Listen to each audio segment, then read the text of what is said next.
献出了生命。柔然竟然有如此一时！皇上，丞相，贺红正是金蚕子的亲生女儿啊。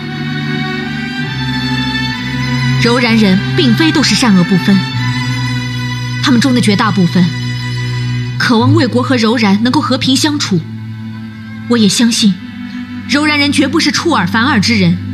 相反，只要他们认准了一件事情是正义的，他们也会像我们魏国人一样，为了民族的利益，前赴后继，献出生命也在所不惜。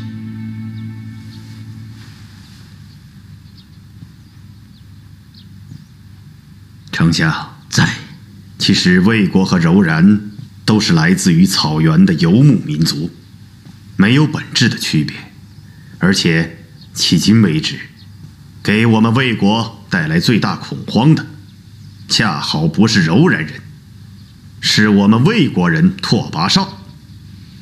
自从拓跋绍叛乱以后，朕就有一种感觉，朕真正的敌人不是对面的那个民族，而是人心中的邪恶与贪欲。既然朕的亲兄弟都会变成生死仇敌，而朕的生死仇敌也一样可以变成朕的朋友。华胡，朕想明白了，为了打败金蚕子，朕同意将多伦留在魏国军营，朕还要封他为副将，全权辅佐于你。谢皇上。起来吧。还是皇上胸襟开阔呀！臣刚才的顾虑，的确显得小气了。华胡，朕和丞相做你的后盾，你就放手去拼吧。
遭柔然人拦截，阵线无法推进。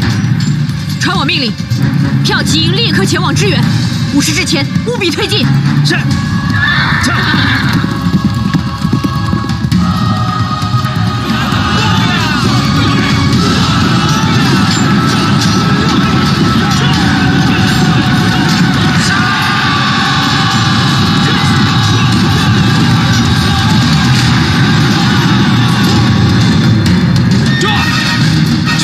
我军右路大军遭遇柔然大军围攻，请求支援。大国传会同刚有营，立刻前往支援。是，这。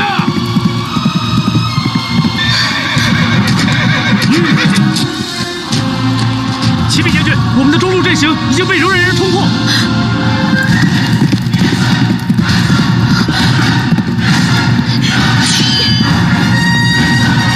将军。你要去哪里？前方战局告急，我得亲自上场督阵。你率领重骑兵，随时准备冲锋。不，这仗不能再这样打下去了。你说什么？我们已经丢失了大部分阵地，现在处处被动，再打下去，伤亡会更加严重。你的意思是？立刻撤军。撤军？不可能！我花湖打仗，永远冲锋在前，绝不撤军。以前你只是御史床的床主，现在你是魏国的将军。那我更不能撤军。你错了，身为一名将军，要收敛性情，要以最终的胜利为目的。如果只是一名士兵，只需要一心往前冲就可以了。但你现在是名将军，必须要眼观八方，心怀全局。如果只计较一城一池的得失，反而会失去最终的胜利。那你的意思，这仗让我认输？现在是敌众我寡，如今柔然人已经占据了所有有利地形，士兵士气也正在高昂之时，再打下去，不仅胜算全无，而且无法全身而退。将军，现在撤军还可以保持实力，来日还有机会卷土重来。我当了将军，第一仗就以失败告终，我回去如何面对皇上？如何面对魏国百姓？胜和败都是战争的一部分，你不能只接受胜利而不接受失败。我不允许自己失败。将军，要打胜仗，必须先得学会如何接受失败。重要的是能在失败中吸取教训，才能有下一步的胜利。传令，撤军，退兵10里。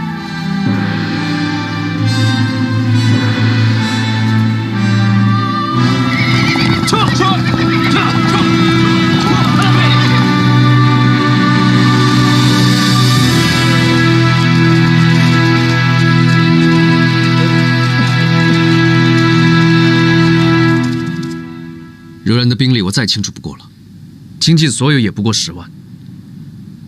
金蚕子既然带走了10万大军，那可汗王庭必然空虚。我估计最多不过5000人。你的意思是，你想偷袭可汗王庭？是。如果可汗王庭易主，对金蚕子来说是最大的打击。可就算你拿下了可汗王庭，也不过是一城一池的得失。10万大军还在金蚕子手上，这仗还是难打。你想想，金蚕子最想得到的是什么？金蚕子穷尽一生，连女儿都当成棋子儿利用。他最想得到的，也不过就是权力。没错。我向皇上请兵。但是拓跋焘，他肯借兵给我吗？为什么不呢？此举对魏国有百利而无一害。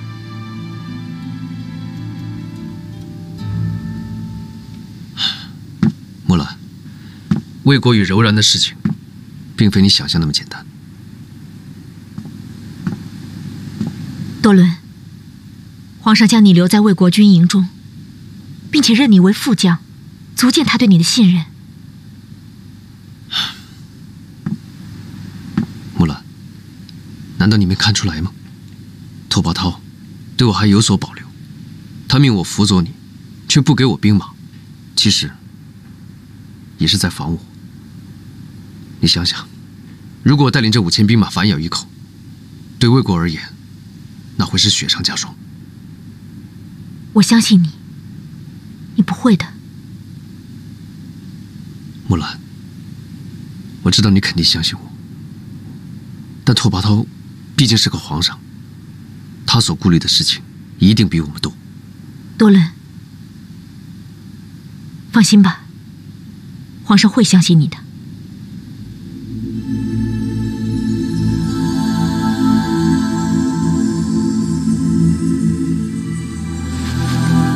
陈花狐叩见皇上。平身。谢皇上。花狐，深夜求见，可有要事啊？皇上，臣带兵出征，首战告负，请皇上降罪。胜败乃兵家常事，只要最后一战是魏国胜出，首战如何，朕并不在意。谢皇上。不过朕很想知道，你这下一仗是如何计划？皇上，敌众我寡，如果拉锯下去，对魏国不利。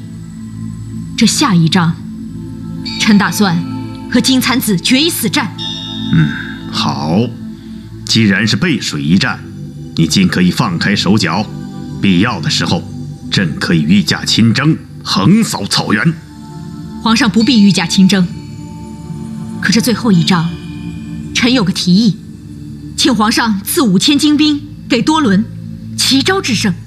大敌当前，让朕借兵给一个柔然王子。臣已经想好了，明日与金蚕子继续开战，但是一触即退。金蚕子贪功必追，臣将其引诱至魏国境内，让他距离可汗王庭越来越远，同时让多伦率5000精锐骑兵绕到漠北戈壁，奇袭可汗王庭，夺回军政大权，并将金蚕子的罪行野心昭告天下。他必措手不及，首尾难顾。对，届时多伦将以纳提之名免去金蚕子摄政王之位，并号令柔然士兵归顺柔然王庭。此消息一旦在柔然军中传开，柔然军心必然大乱，至少有1半的柔然将士会倒向多伦。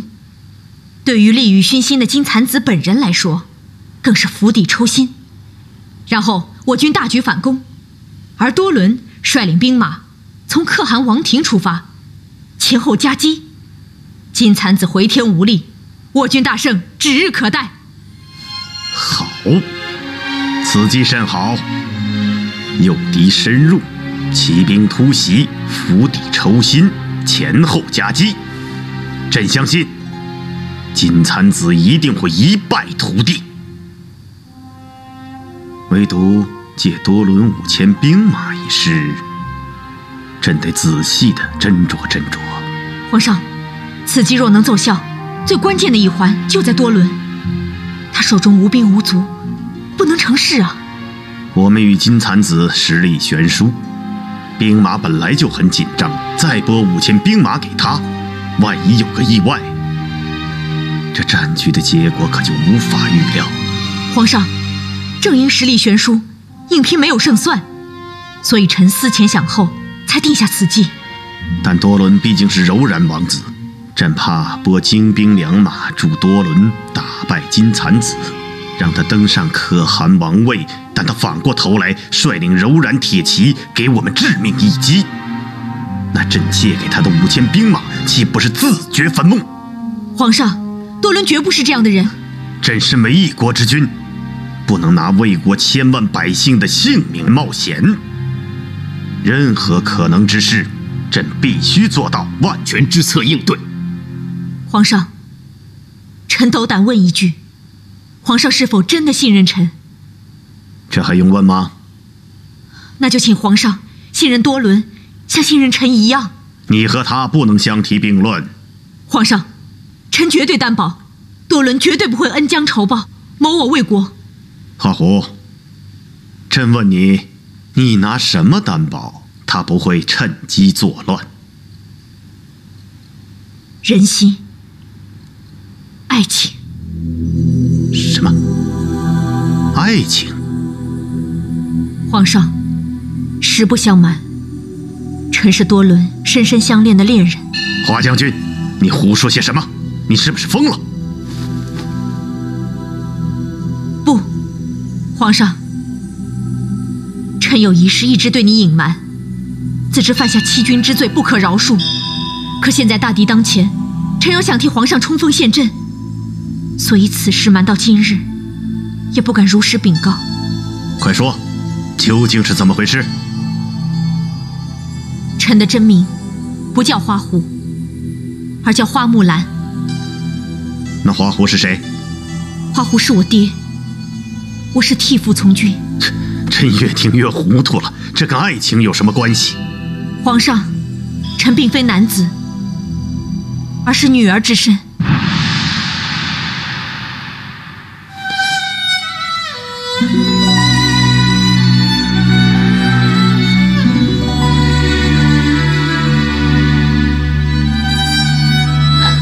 不可能，这绝不可能！皇上，臣不敢再欺瞒皇上，千真万确。这到底是怎么回事？皇上，臣本是五凤谷的一名秀女，当初制造和亲图，臣也有幸参加。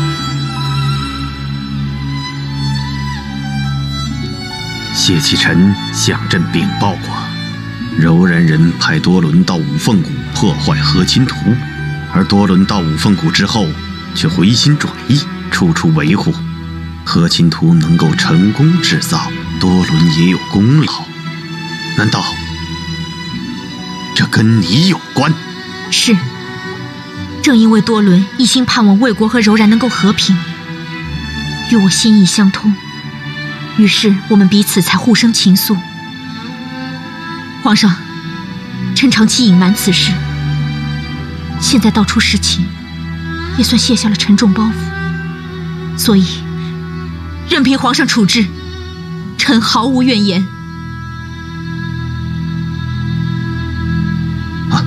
起来吧。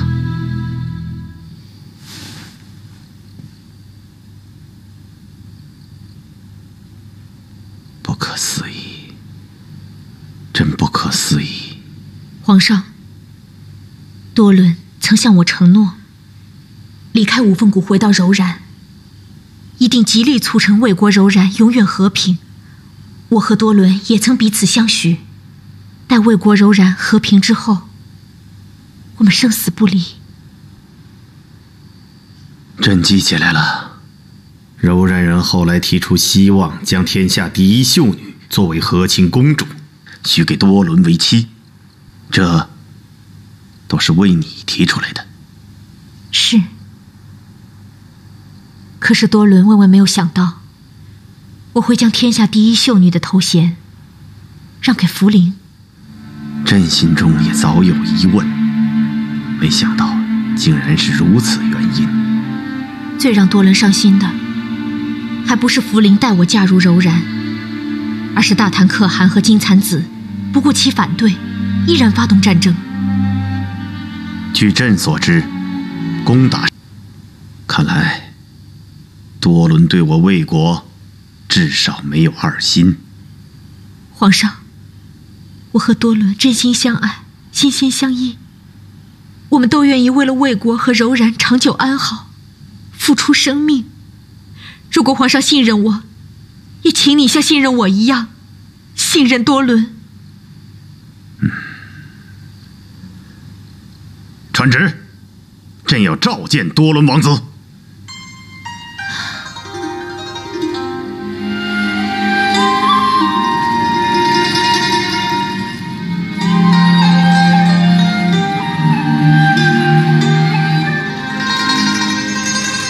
你看，那个方向，数以万计的柔然人手持武器，气势汹汹而来。而此时此刻，我却同一名柔然王子并肩而立，侃侃而谈。如果柔然人与魏国人都能够像我们一样，那该有多好啊！朕小的时候，父王就告诉我，柔然人都是凶神恶煞。小时候，傅寒也告诉我，魏国人仗着自己的财富，一旦有了机会，就要欺负我们柔然人。朕还听说，你们柔然人搭建帐篷，门都是朝着南方，因为南方的中原是你们誓死追求的目标。你们的梦想就是要占领中原，掠夺财富。我也听说了，你们在边境上修筑长城，准备把我们柔然人永远挡在家门之外。在你们眼中，我们柔然人就是土匪，就是强盗，我们永远都不会是朋友的。我的父王还对我说，如果你见到柔然人，一定不要给他们任何机会，他们比我们想象中还要凶残。我父寒也告诉我，一旦见到魏国人，千万不要手下留情，因为他们贪婪狡诈。我们的父亲一定不会想到，我们俩见面的时候竟然没有杀死对方，反而侃侃而谈，从容对答。看来我们的父亲也有说错的时候啊。我从小的梦想就是能够骑着马，驰骋在中原的城镇里、村庄里，就像在自己家里一样。我一直以为我必须要征服中原，才能实现这个梦想。但是当我到了五凤谷，我才发现，如果我和魏国人成为朋友，我一样可以像在自己家里一样，而且这种感觉远比征服要快乐得多。曾经，朕也是一名王子，唯一的任务就是驰骋大漠，驱逐敌人。朕以此为乐，也以此为荣。直到父王突然驾崩，朕被迫扛起了社稷大业，才突然明白，战争只会让我魏国风雨飘摇，只会带来更多的敌人。所以，朕愿意和你的部族成为朋友。我们柔然人一直羡慕中原人的富有，但财富并不一定要靠掠夺来获得，还有一种方式，叫做学习。我们魏国人最喜欢帮助朋友。啊，对了，花虎告诉朕，你们两个有一个打败金蚕子的计划。是。他还告诉你什么？他还告诉朕，你们两个是一对恋人。他的本名叫花木兰。他都向你坦白了？他希望朕信任你，就像信任他一样，因为你和他是不可分开的整体。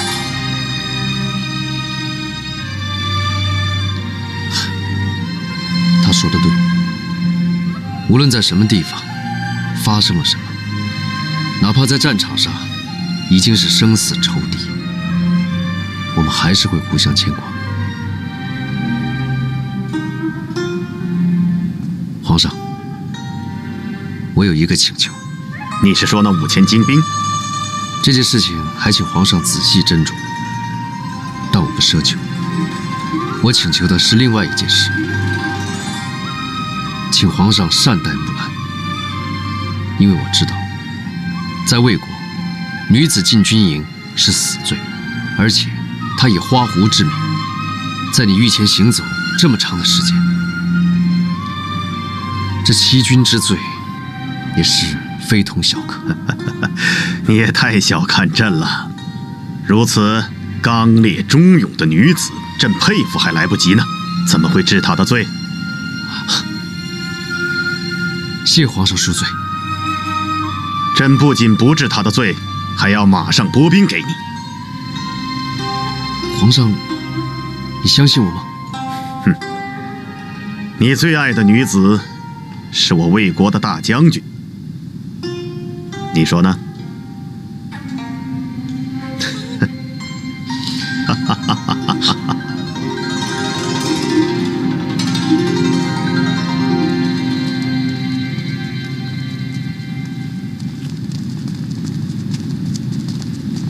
花狐，朕同意你的建议，率6万兵马与金蚕子的10万大军周旋，假托不敌，将其诱入我魏国腹地。多伦，待金蚕子大军接近我魏国首府平城之时，朕将5000精锐骑兵交付于你，绕到漠北戈壁，夺回可汗王庭，给金蚕子致命一击。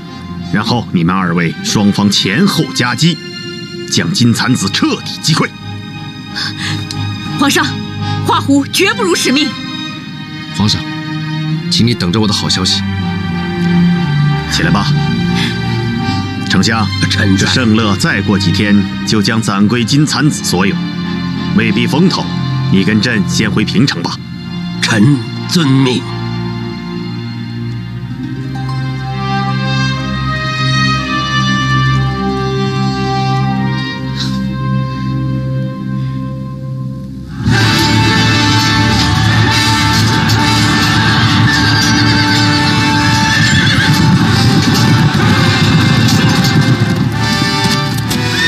将军，金蚕子带兵突破了我军防线。撤！将军，我军至少可以抵挡1个时辰。不要抵抗，传我令，撤！是，撤！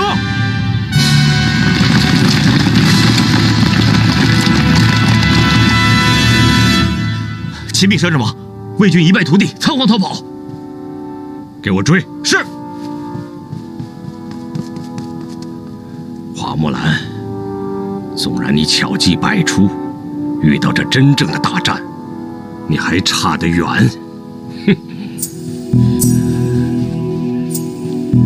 皇上，前线夹击的军情送到。前线如何？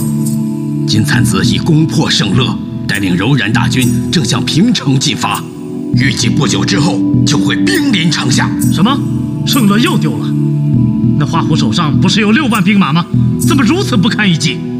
皇上，自从那花虎就任大将军之后，就没打过一场胜仗，一败再败。现在战事要紧，再也不能听之任之了。没错，皇上、丞相，臣以为太尉大人说的有理。花虎虽然诛杀拓跋绍有功，但是领兵打仗，只怕财具有限。臣建议紧急调集平南将军长孙翰，命他带兵出征，或可挽回败局。皇上，臣有话说。说，臣以为症结还是在花虎的副将多伦身上。那多伦乃是柔然的王子，说不定是他蛊惑花虎，才会导致现在的败局。臣以为应该当机立断，将那花虎调回，将多伦问斩。此事朕心中有数，以后不准再议，疑人不用，用人不疑。既然朕任命花虎为大将军，那就让他全权处置军情。至于多伦的任用，朕自有安排。是，皇上，我们是时候该去见见花虎了。朕知道。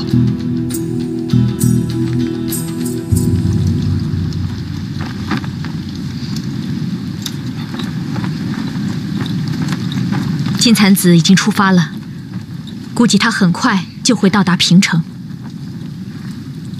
我该走了。我在这里等着你的好消息。等我回来，我一定给你好消息。那战场上见。木兰，曾经我盼望你以公主身份嫁到柔然来，我们将永不分开。后来，我希望带着你远走高飞，远离一切战争。但现在，我总算明白了，我与魏国与柔然世代交好，永远和平，我们俩才能永远在一起。为了我的柔然，为了你的魏国，还有为了我们俩，我一定会全力以赴。多伦，我觉得你变了，变得更成熟了。你也变了，战争让我们成长了。皇上驾到！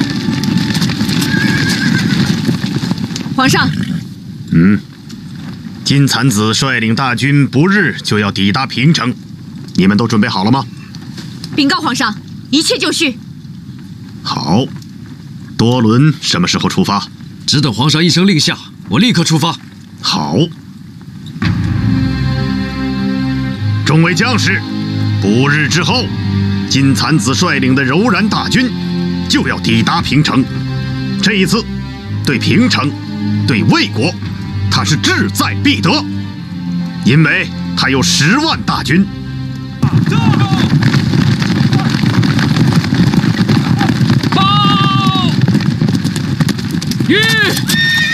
启禀摄政王，我们前方队伍距离平城只有50里了。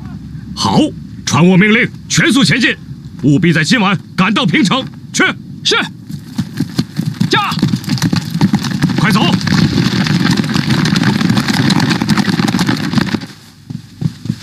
启禀将军，柔然大军正在全速前进，预计今天黄昏之时就可以赶到平城。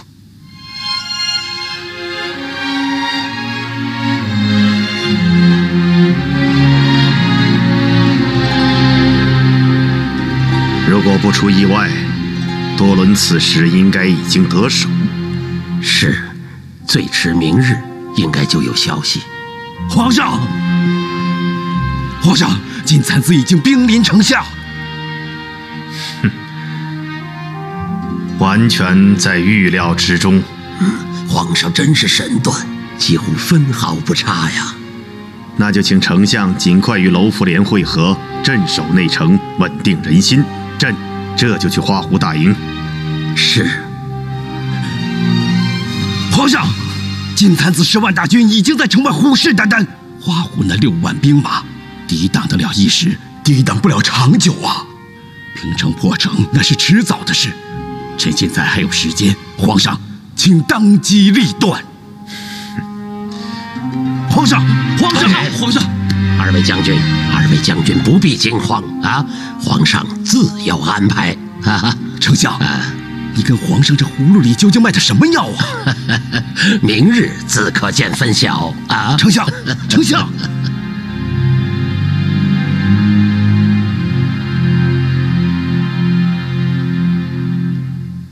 皇上驾到！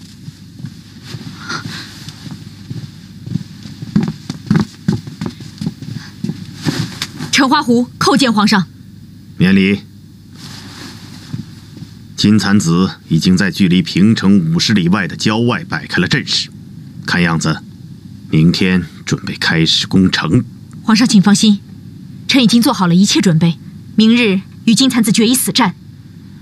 你打算如何鼓舞将士的士气呢？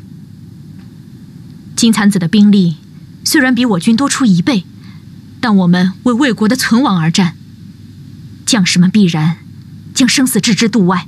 但朕以为，如此激励尚还不够。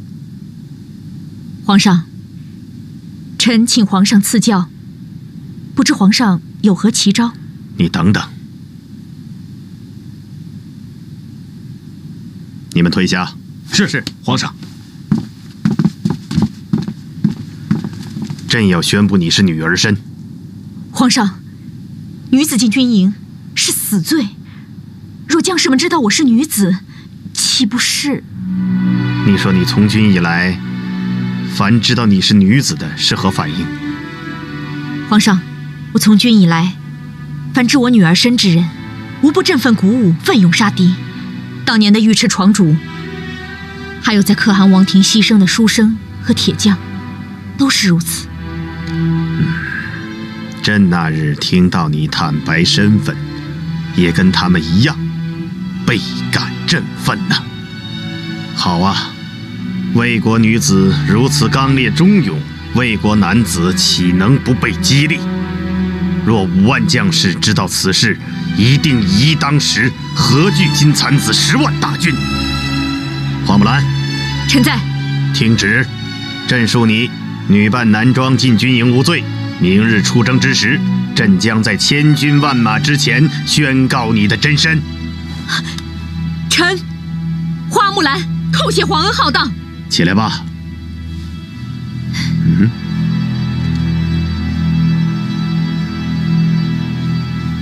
这是什么？皇上，家父花狐当年被征兵，离开家乡之前，曾经跟臣说过，上了战场一定要英勇无畏，并且要在战场之上升起一面花字大旗。你亲自绣的？臣本就是一名绣娘。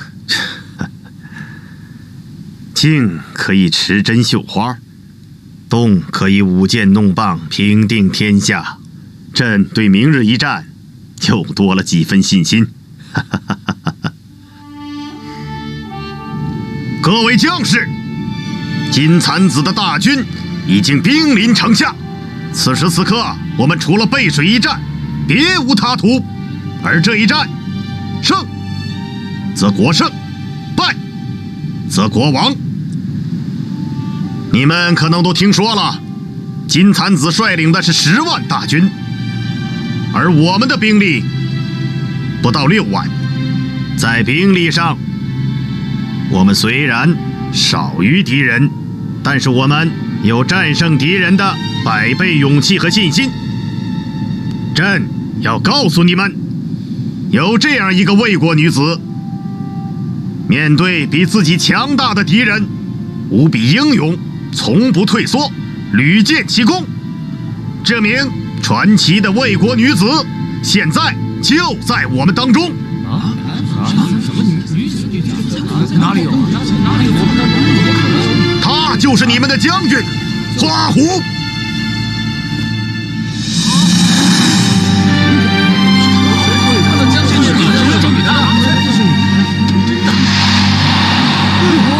你看，真是的幸运啊！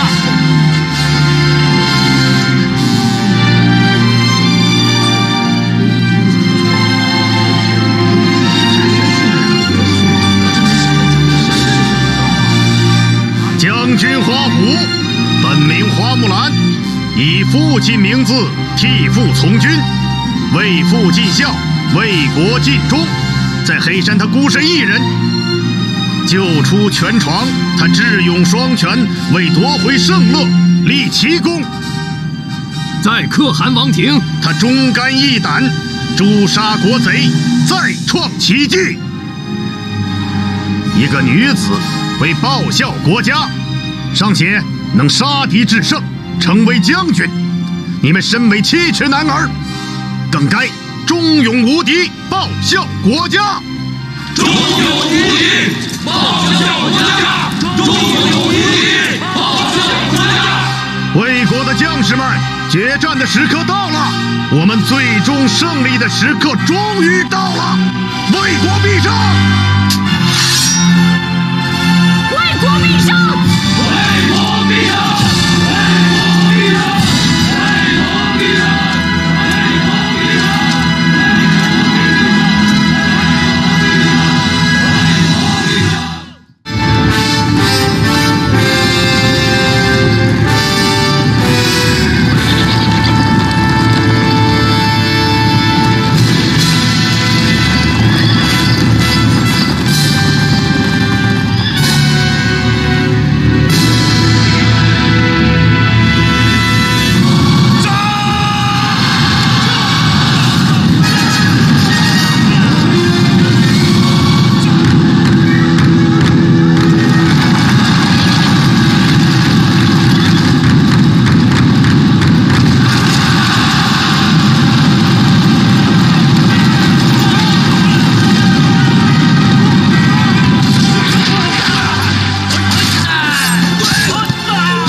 摄政王，我们的中路大军遭到魏军的强力阻截。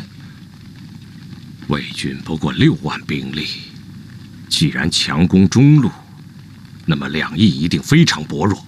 传我命令，改换阵型，重点攻击魏军的两翼。魏军的两翼也在冲锋，我们的防线根本抵挡不住啊！不可能！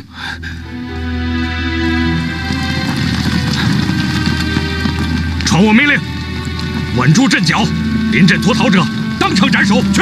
是。摄政王，大事不好，大事不好啊！发生什么事？多伦带着5000骑兵突然出现在可汗王庭，守城的卫队无心抵抗，已经投降。为什么多伦会出现在可汗王庭呢？摄政王，土德发大人派我给你带话，请你速回可汗王庭救命。现在可汗王庭什么情况？多伦已经完全控制了可汗王庭，他结合百官说摄政王才是杀死吴提和可汗的真凶，土德发大人命在旦夕，所以叫我来求救。报！摄政王，我们身后突然出现一支队伍，正在全速赶来，据说是多伦带兵来讨伐逆贼的。胡说！我是柔然的摄政王，他才是逆贼。启禀将军，柔然军心大乱，许多将官倒戈。好，冲！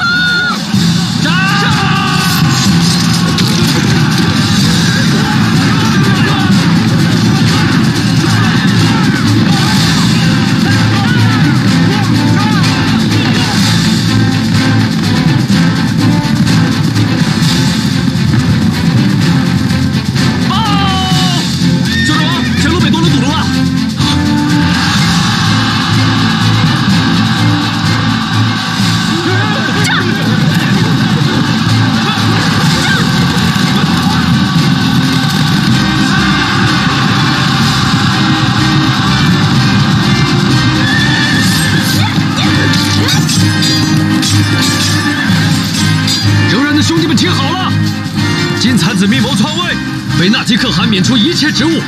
你们放下武器，就既往不咎。但如果继续为金蝉子卖命，就与金蝉子同罪。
伦，你终于打败了我。作为你曾经的师傅，我为你骄傲。金苍子，虽然你曾经教给我中原的文化和兵法，但是我今日战胜你，不是用你教给我的东西。那是什么？仁慈、信任，还有爱。那些我曾经拥有，被我扔了以后，就再也没有了。那你今日的结局，也就是你自己咎由自取。我对我所做的一切从来没后悔过，我唯一后悔的，就是我抓到花木兰的时候，应该当场把她杀了，就不会有今天。就算你杀了一个花木兰，魏国还有千千万万个花木兰，你今日的结局都是无法改变的。金苍子，今日我要为我傅寒、为吴体还有贺红报仇。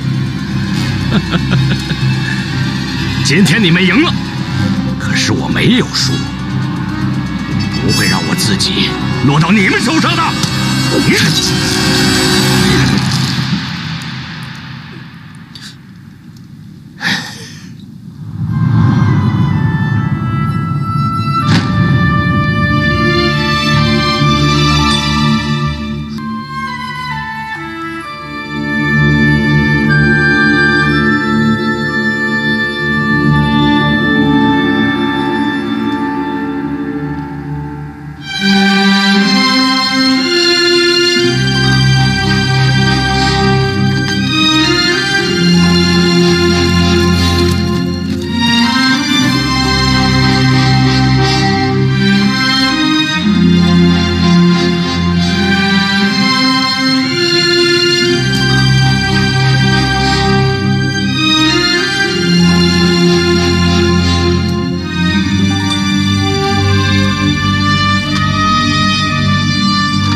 魏国柔然，从此绝不为敌，世代友好。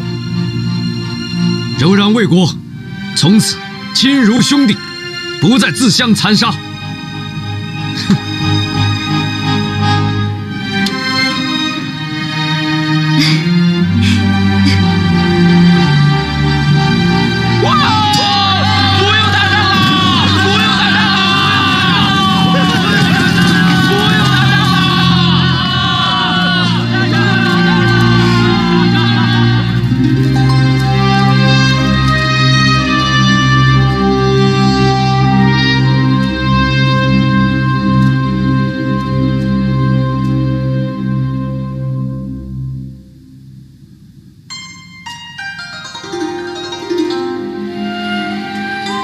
木兰，我们终于可以在一起，再也不分开了。你还记得吗？我们曾经约定过的，我要带你走遍草原上的每个角落，看尽草原上的每一朵花，然后你要把这些花都绣在丝绸上。记得。我一直都记得，因为战争，我们的这些梦想总是实现不了。现在和平已经到来了，你愿意和我回到草原吗？我现在的身份还是魏国的将军。我不在乎你身份是什么，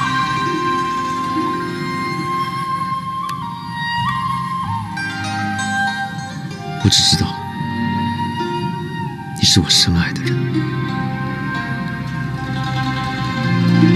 明天我就要回可汗王庭了，你跟我走吧。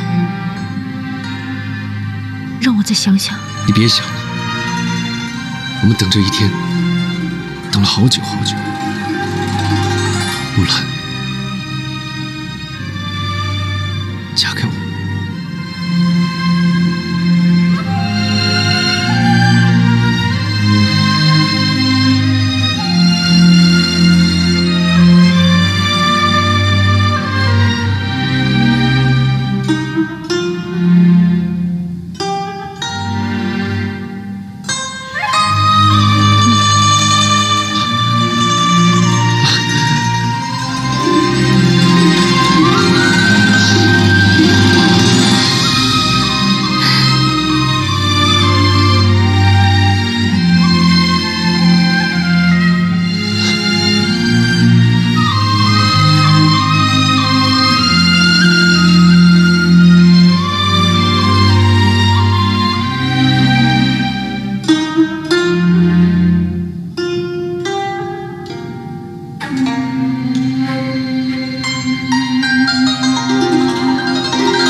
不能跟你走。为什么？我还要跟皇上回平城呢。这我明白，但是，木兰，我真的舍不得再与你分开了。我也是，但我相信，不久我们就会再见面的。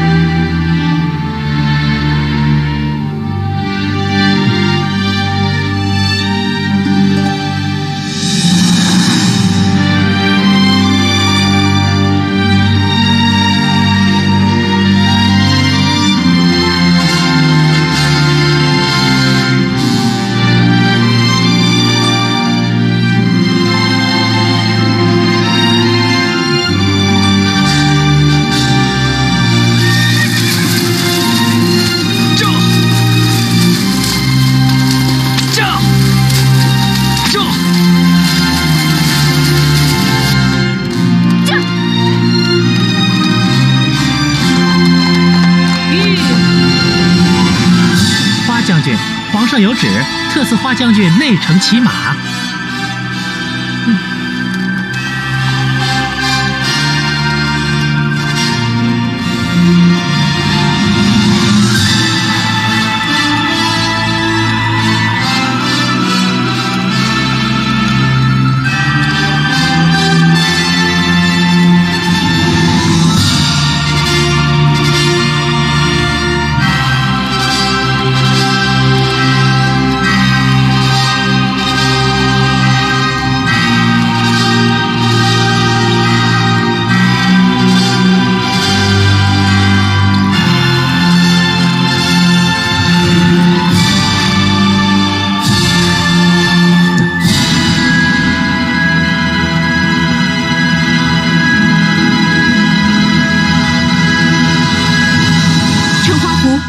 皇上，爱卿不必多礼，快快请起。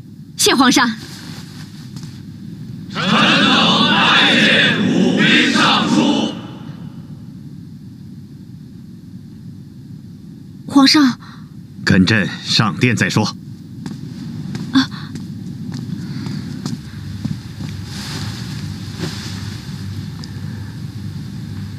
宣旨。是。大魏皇帝诏曰：五凤谷民女花木兰，化名花狐，替父从军，孝心感天动地。花狐既入军营，奋勇杀敌，战功赫赫，其忠心天地可表。特封武兵尚书，赐安车驷马，黄金100两，丝绸1000匹，甲第1区，钦此。臣花木兰叩谢隆恩，但臣内心惶恐不安，特向皇上请恩，收回成命。哦，为什么？臣才疏学浅，无力担当此重任。花木兰，你对朕忠心耿耿，为国家立下赫赫战功，你就不要推辞了。皇上所言极是。皇上，恕臣直言，要说为国立功，比臣功劳大得多的文臣武将比比皆是，处理军机国事，他们比臣经验丰富，担当此任，他们才是当之无愧。当初臣替父从军，奉旨驱逐强敌，那是为国子民应尽的职责。但是要臣突然执掌国家军机大权，臣实在是不堪重任，还望皇上收回成命。花木兰，高官厚禄你不受，这是为何？回皇上梦想。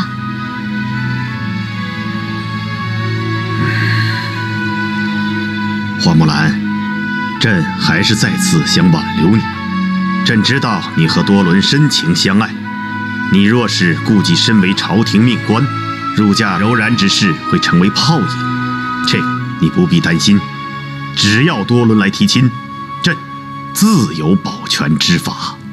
皇上真是皇恩浩荡，但臣辞官，并非因为多伦，而是因为臣实在太过于想念远在五凤谷的家父。皇上，臣这么多年尽心尽力为国尽忠，却不能在家为家父承欢尽孝，臣实在内心深感愧疚。皇上，你就成全臣吧。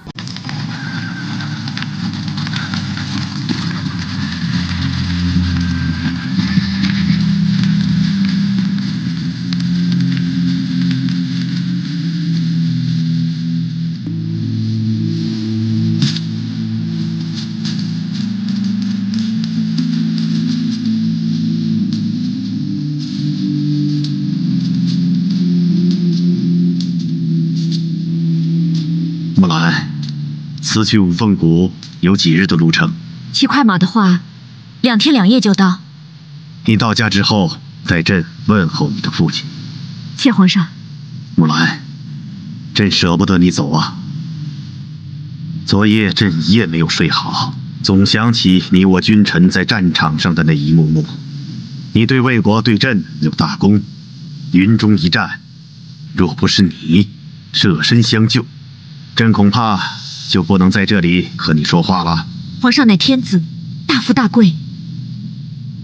朕心里清楚，如果没有你，这魏国的历史恐怕就要重写了。皇上言重了，那是臣分内之事，这一切都是皇上英明指挥的结果。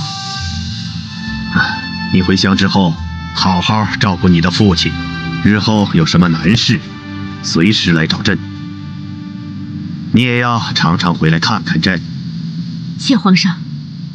皇上日夜操劳，这样百姓才能过上和平安宁的生活。一箪食，一瓢饮，都是君恩。虽然臣要返乡，不能与皇上朝夕相处，但在臣心中会始终牵挂皇上，忠君之心矢志不移。好了，送君千里，终须一别。木兰，你上马吧。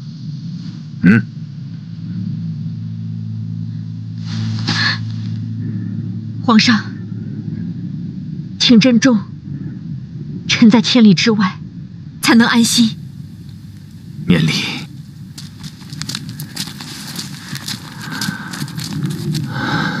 木兰，路上小心。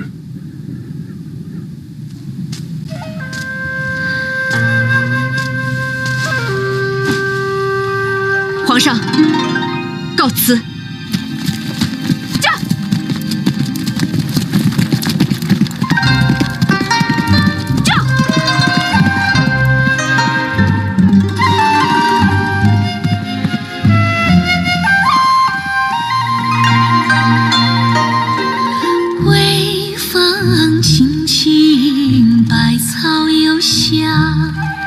这一抹月光怎就在心头，肆意流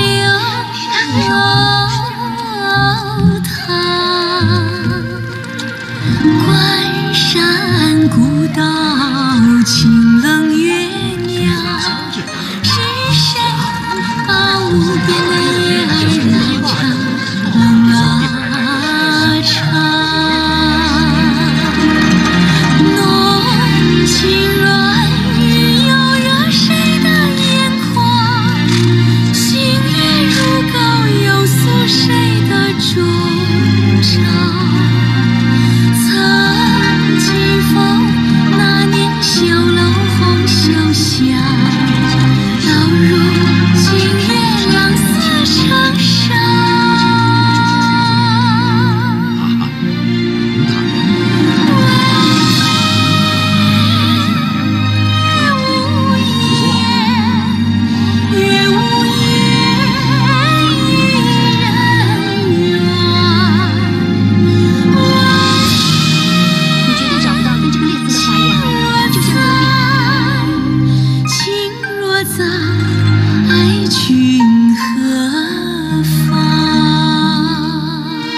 你是木兰姐。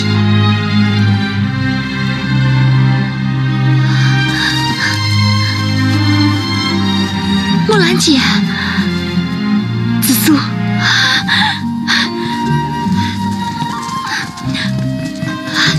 是木兰姐，是木兰姐，木兰姐回来了，木兰姐回来了，木兰姐，木兰回来了，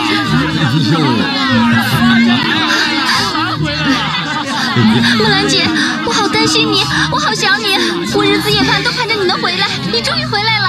对，木兰，你是我们五凤谷的英雄啊！木兰，有人说你在平城当大官了，不回五凤谷了。谁说的？五凤谷是我花木兰的家乡，我无论走到哪儿，我都是要回来的。木兰，你是500年才出一个的英雄啊！对。各位乡亲，别这样，别这么说，我花木兰就是五凤谷一个普通的绣娘。花狐，花狐，真的是你啊！柱子，你好吗？你打败金蝉子的故事我听说了，可惜这最后一仗我没有参加呀。柱子，我们铁血队的荣耀永远都有你一半。哎，我带你去看一个人。谁？走。我也去。走。奶奶，姐，你真英武。福灵，奶奶，你们看谁回来了？你们看，奶奶，哎呀，真是木兰。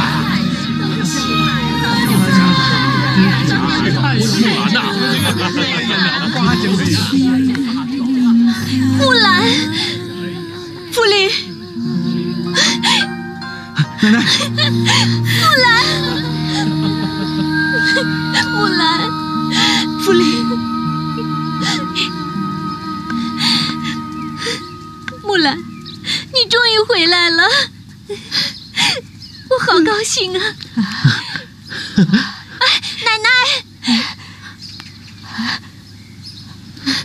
奶奶，木兰，你看，让奶奶好好看看你啊，瘦了，是，身子骨好像比以前结实了。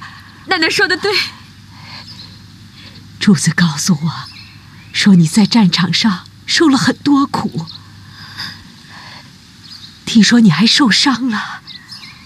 奶奶，我是流过血，我也受过伤，但和柱子他爹、爷爷、叔叔、伯伯们比起来，我已经太幸运了。柱子还告诉我，说你在战场上勇敢忠义，杀敌无数，是所有士兵们的好榜样呢。这都是奶奶教导的。是啊，奶奶年轻的时候想做却没做到的，你都做到了。木兰，你是好样的，请受奶奶一拜。奶奶，你这是干嘛呀？哎呀，木兰呐，别拦着我，我要向咱们保家卫国的巾帼英豪拜一拜，敬一敬。奶奶，你这是折煞我了。花狐，你就别谦虚了，这是奶奶的一番心意啊。哎，现在应该叫花木兰，不应该叫花狐了吧？对，木兰，木兰，你看我还改不了口了。对，我敬的是花将军，不是木兰呐。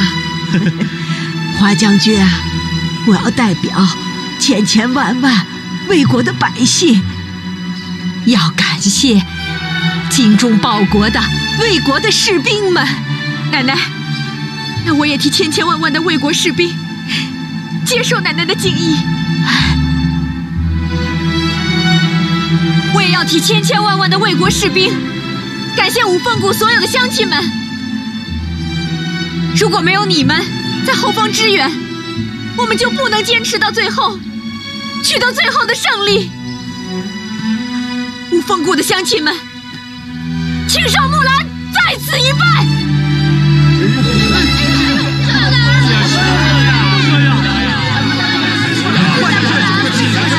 木兰姐，快起来！快起来！木兰姐，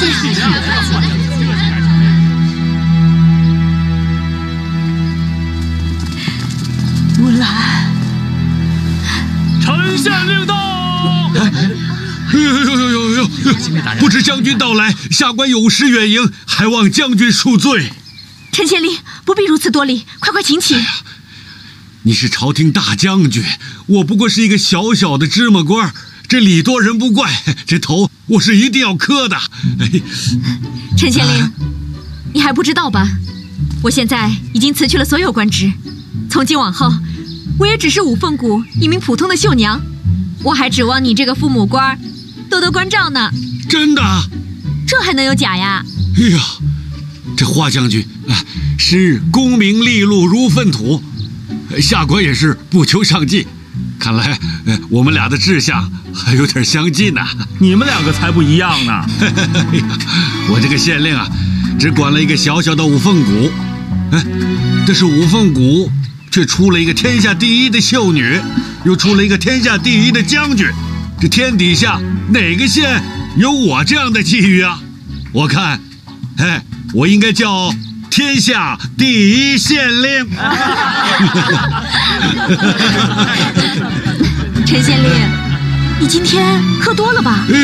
不，木兰，我实话告诉你，我现在还没开始喝酒呢。不过呢，我的确已经醉了。陈县令，那你慢慢醉，我先回家了。哎呦，快给英雄开道！奶奶，那我先回去了。你快回去，你爹等你呢。快回去吧。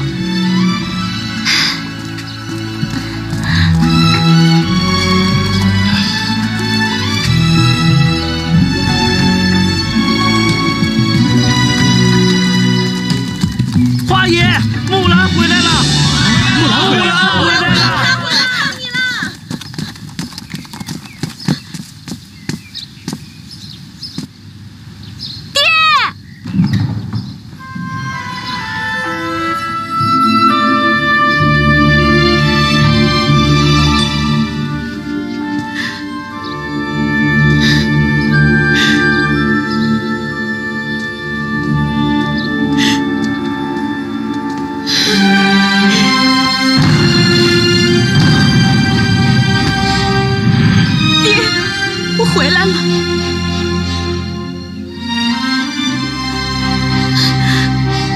木兰，爹，真的是你吗？是我。你真的回来了？女儿回来了。木兰，爹想的你好苦啊。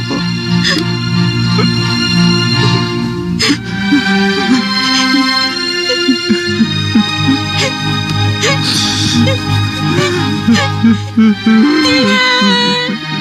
我回来了，我回来了，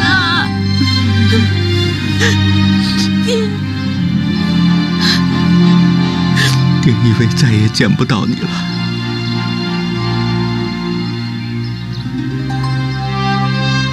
爹的头发都白了。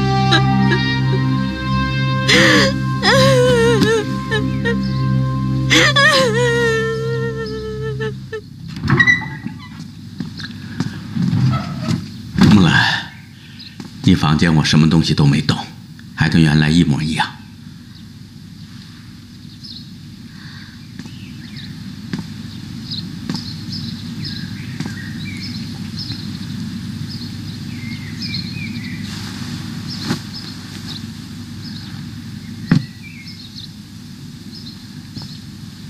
爹，我从战场上回来，别的没带给你，我带了这个。你坐吧。上次你走的时候敬了爹3碗酒，今天你回来了，爹也要敬你3碗酒。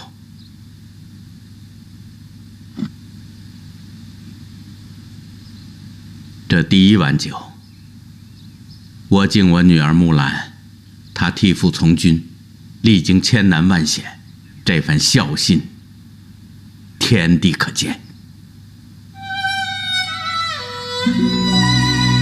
爹，这第1碗酒我也敬你，女儿的孝心，都是爹教的。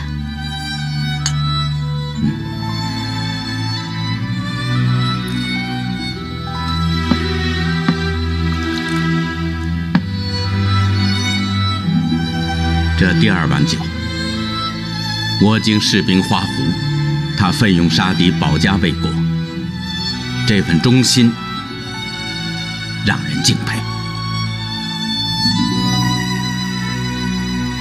爹，这第2碗酒我也敬士兵花胡，他勇敢忠义，是我的楷模。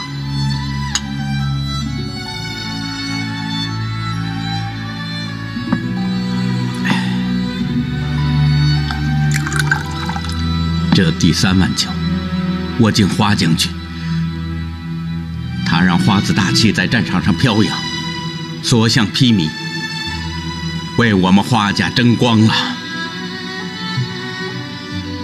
爹，这花字旗的荣耀，不仅属于你我，也属于咱们花家的列祖列宗，更属于那些为国捐躯的为国士兵。爹，你也满上这第3碗酒，咱们爷俩敬他们。好。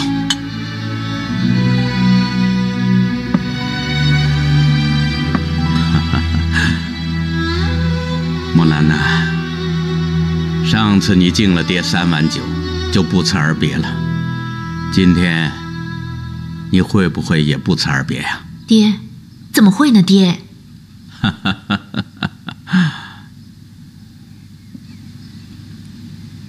爹，我想去看看我娘和八爷爷。木兰，八爷爷已经不在了。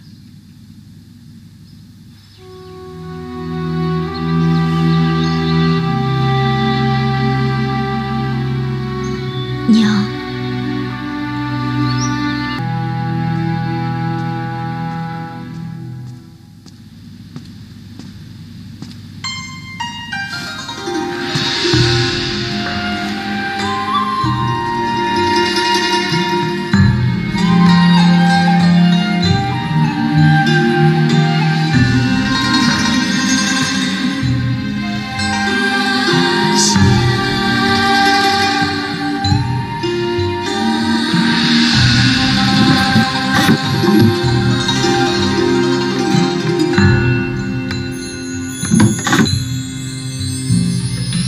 一针一线绘出锦绣河山，只为万家团圆。